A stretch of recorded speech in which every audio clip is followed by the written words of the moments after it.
Hello दोस्तों, कैसे हैं आप सब। आई होप कि आप सब बहुत अच्छे होंगे। मैं आप लोगों का दोस्त, आप लोगों का होस्ट डॉक्टर जुबैर त्यागी अपने यूट्यूब चैनल पर आप सभी का स्वागत करता हूं। आज हम बात करने वाले हैं रूरल एरिया में बैठे हुए डॉक्टरों की, यानी कि ग्रामीण डॉक्टरों की, आरएमपी डॉक्टरों की, आरएमपी चिकित्सकों की।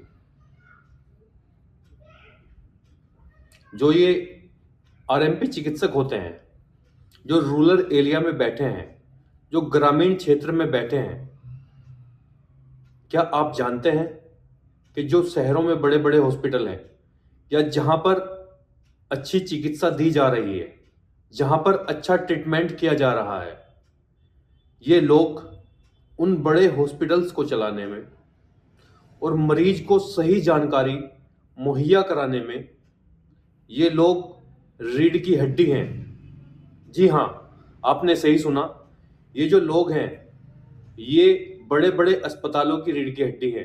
अगर ये चाहें तो जो हॉस्पिटल्स हैं बड़े बड़े, वो ना चलें, लेकिन ये लोगों को, पब्लिक को सही जानकारी देते हैं कि कहाँ पर कौन से हॉस्पिटल में सही इलाज किया जा रहा है, कहाँ पर आयुष्मान कार्ड के द्वारा मरीज को भर्ती किया जा सकता है।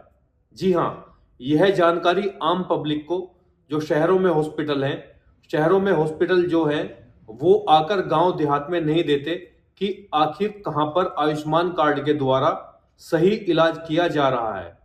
ये जो आरएमपी चिकित्सक होते हैं, जो ग्रामीण चिकित्सक होते हैं, जो रूरल एरिया में बैठे हैं, यही उन ग्रामीणों तक यह जानकारी मुहैया कराते हैं कि कहां पर आयुष्मान कार्ड के द्वारा इलाज किया जा रहा है, कौन से हॉस्पिटल में सस्ती और सुलभ चिकित्सा प्रोवाइड कराई जा रही है। क्योंकि जब किसी मरीज की गांव में देहात में तबीयत खराब होती है, किसी मरीज को कोई दिक्कत परेशानी होती है, तो उस टाइम पर ये चिकित्सक फरिश्ता बनकर उनको फर्स्ट एड देने का कार्य करते हैं। अगर इनको लगता है कि ये उसको हैंडल कर सकते हैं तो ठीक है, वरना 99% ये लोग उस पेशेंट को, उस मरीज को हायर सेंटर रेफर करने का काम करते हैं, किसी अच्छे हॉस्पिटल में उसको रेफर करने का कार्य करते हैं। अगर ये उसको सही टाइम पर हायर सेंटर रेफर ना करें तो मरीज की जान भी जा सकती है। और कभी कभी ऐसा होता है 1% कि कहीं कोई मिस्टेक हो जाती है और किसी पेशेंट को हायर सेंटर भेजने से पहले ही उसकी जान चली जाती है, तो उसमें इन लोगों पर बड़ा लांछन लगाया जाता है और फिर ये झोला छाप बन जाते हैं। जो बड़े बड़े अखबार हैं या आसपास के जो भी न्यूज चैनल हैं, वो सब इनको लिखते हैं झोला छाप, कि झोला छाप चिकित्सक ने ली एक मरीज की जान। जबकि मरीज की तबीयत खराब होती है, ये उसको फर्स्ट एड देकर हायर सेंटर भेजने का कार्य करते हैं। ना कि ये कोई अपराधी है, चिकित्सक हैं, सेवक हैं, लेकिन फिर भी इनको झोला छाप के नाम से प्रताड़ित किया जाता है।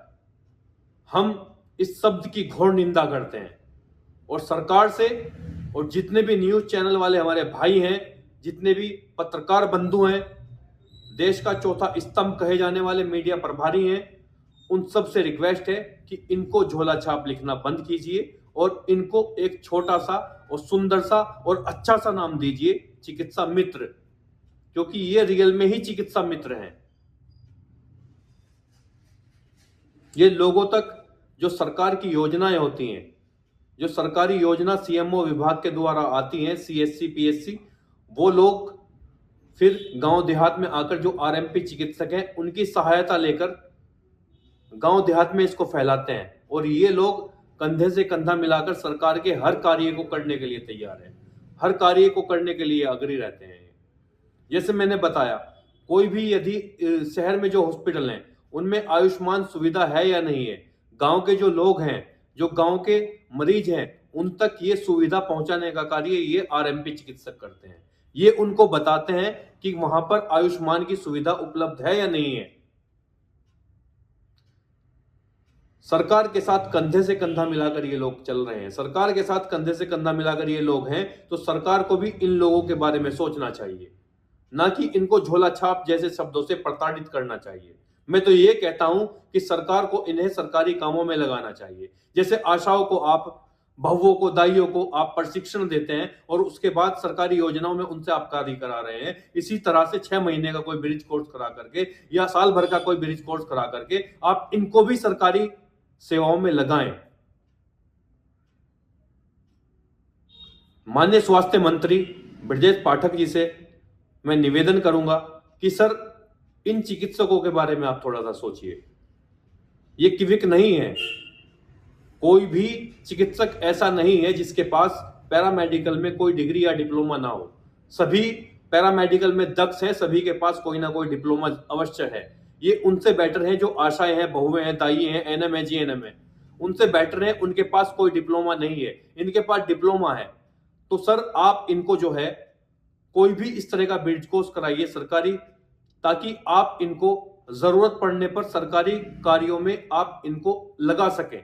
जैसे अभी कोरोना काल में देखा गया था, इन लोगों ने सरकार के साथ कंधे से कंधा मिलाकर कार्य किया।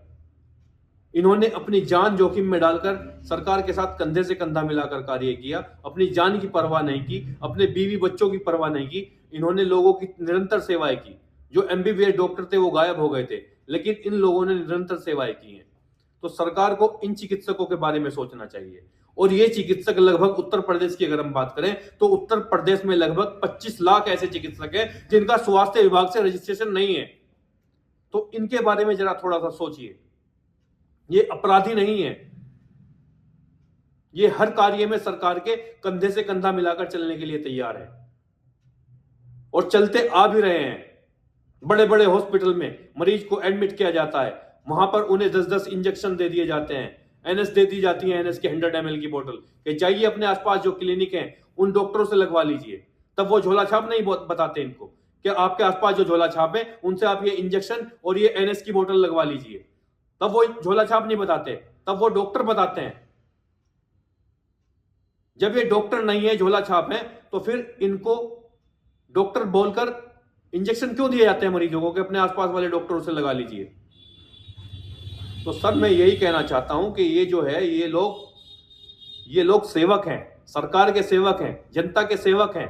जो बड़े बड़े हॉस्पिटल चल रहे हैं उनकी ये रीढ़ की हड्डी है, उनको ये चलाने का कार्य करते हैं। जो सरकार के द्वारा आयुष्मान भारत की जो योजना है उसको ये चलाने का कार्य कर रहे हैं।